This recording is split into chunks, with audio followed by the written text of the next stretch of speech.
Let's talk about why magnesium might not be working for you. So many people take magnesium, but they actually are not even feeling the effects of that magnesium. They still deal with insomnia, they still deal with fatigue, high blood pressure, heart palpitations, leg cramps, anxiety. Today we're going to talk about 8 magnesium mistakes that are super important that don't necessarily directly involve magnesium, but they involve things around magnesium. It's the system around it. Because if you don't really understand this, you could be taking it for years and not see the results. Magnesium is, hands down, one of the most important minerals for the entire body. It's involved in over 300 different biochemical reactions. It helps you control heart rhythm, blood pressure, sleep, energy, insulin that helps you control blood sugar. Magnesium is vital for nerve function, mitochondria, especially in the making of ATP. So let's start where the mistakes begin. Okay, number 1, thinking magnesium works by itself. And all you need to do is just take magnesium and it'll work. Not true. The most important helper cofactor is vitamin D. And also, on the flip side, in order for vitamin D to work, you also need magnesium. They both are dependent on each other. And I'm not talking about just the regular amount of vitamin D that people recommend, like 600 IUs. You need at least 4,000, 5,000, 10,000 IUs of vitamin D3 to have sufficient amounts for magnesium to work. And that brings us to another point. So many people are deficient in vitamin D. They don't even know it. And that could be the reason why they're expressing magnesium deficiency symptoms. Not only because they're missing magnesium, but they're also missing vitamin D3. But it doesn't just stop there. Vitamin B6 is also necessary for magnesium to get into your cells. You also need another mineral called potassium for magnesium to work. And out of all the minerals that you need large amounts of potassium, like 4,700 milligrams per day. Rarely does anyone get that much. So a lot of people are deficient in potassium as well. Now, another mineral that's needed for magnesium is sodium.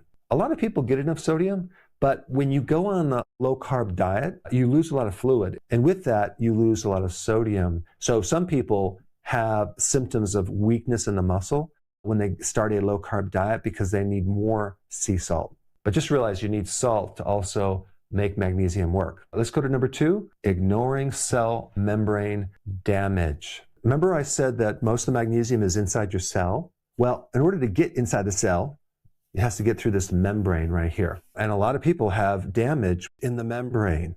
And so then the question is, what damages the membrane? The big one is seed oils. An average person consumes between 20 and 25% of all their calories from seed oils, corn oil, soy oil, canola, cottonseed, concentrated fats that ancient man never consumed in abundance, and they're highly processed, which means they create inflammation. But they have the ability to embed in your membranes. They also mess with the receptors for insulin, creating more pre-diabetic situations.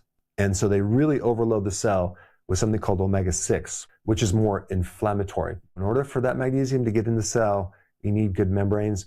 And this is why when someone stops consuming seed oil, it doesn't just solve the problem overnight. It takes literally like 600 days for all of that to be cleared out so those membranes can start working again. And I think also one symptom of a problem with the cell membranes is your arteries are rigid and you have high blood pressure. That's a clarifying symptom that you might have problems with the membranes because the inside of the body is very, very brittle and stiff. Number 3, understanding stress and what it does to magnesium. Stress is like causing a body reaction, okay? It's more of a body reaction than an emotion. It's shutting down your digestion. It's lowering your immune system. It's decreasing blood flow to certain organs, especially the stomach. This is why ulcers can be triggered by stress. That then increases the demand for magnesium and the loss of magnesium at the same time, creating a magnesium deficiency. You're just going to need more magnesium. Also, when you consume more caffeine, you lose magnesium. And so if you're stressed, anxious, overworked, wired, you're going to need magnesium. Next one is taking the wrong type of magnesium. The most common magnesium that people take when they go to the drugstore and buy it is magnesium oxide. It's the worst. You only absorb 3% of it. A much better form of magnesium is magnesium glycinate. This is magnesium attached to glycine, which is an amino acid that will increase GABA in your brain to help you sleep and be calmer. And you absorb like 80% of that. There are other forms of magnesium that are good. I did a whole video on that. I will put a link down below if you want to learn more about that. But the magnesium that I take is magnesium glycinate. Number 5 is you are blocking the absorption of magnesium without even knowing it.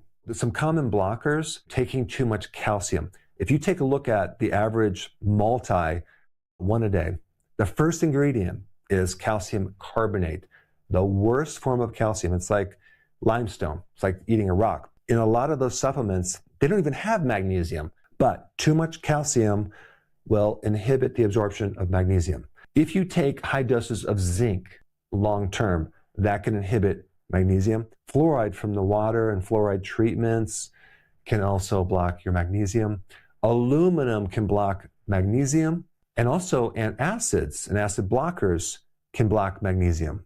Low stomach acid, a lot of people have that. You need this strong acidic stomach to absorb minerals, especially magnesium, and that could be the reason why you're low in magnesium, because you don't have enough acid in the stomach, in which case you should take something called betaine hydrochloride. Number 6 is thinking that the RDAs for magnesium are going to be therapeutic.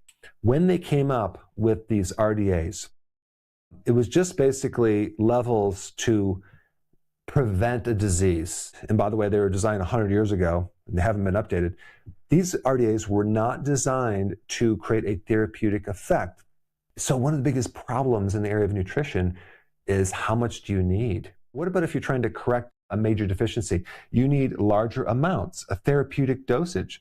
I mean, especially when you're talking about vitamin D3, you probably need 20, 30, 40,000 IUs of vitamin D3. But the RDAs for magnesium are roughly between 400 to 460.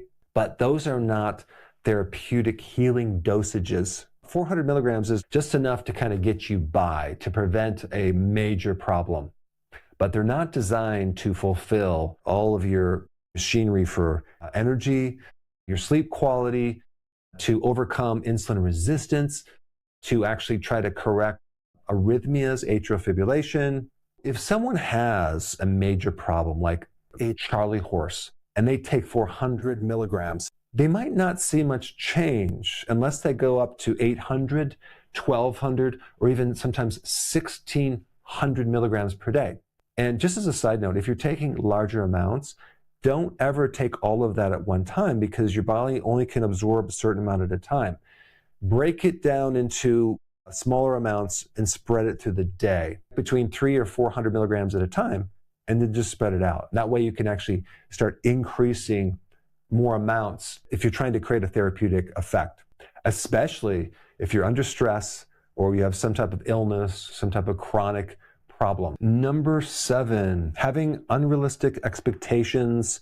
And I kind of just touched on that, but sometimes people have this idea that all I have to do is just take a little bit of magnesium and all my symptoms will go away right away, instantly, because it works like a drug. No, it does not work like a drug.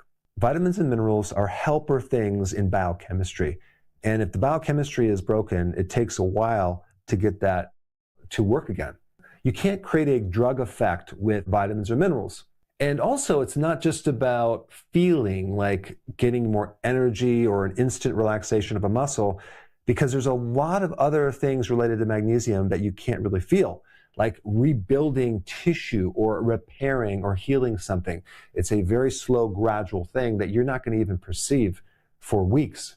Like refilling your intracellular storage of magnesium to help balance out calcium, to help saturate certain receptors that help reduce your stress level. And magnesium is also involved in a lot of reparative actions as well. I know with me personally, I had a major magnesium deficiency, and I had these cramps that would wake me right out of bed, and they would literally just in the early morning just start cramping up, and my toes would come down like this. And I took magnesium, but it didn't really work right away. So it took some weeks before it got better. And as a side note, a lot of people ask me what supplements I recommend. I have a line of high quality supplements. If you want more information about that, you can go to Amazon.com and search Dr. Berg supplements. Number 8, the missing insulin connection. It's where you consume a lot of carbohydrates, or you eat frequent meals, or you snack, and then all of a sudden insulin doesn't work anymore. And what's happening in the cells is you're developing insulin resistance.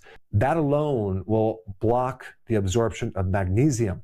And also, if you have a magnesium deficiency, you're more likely to develop insulin resistance in the first place. So it goes hand in hand. And this is why a pre-diabetic, a diabetic, someone with insulin resistance should not just take a regular amount of magnesium, they should take more than usual.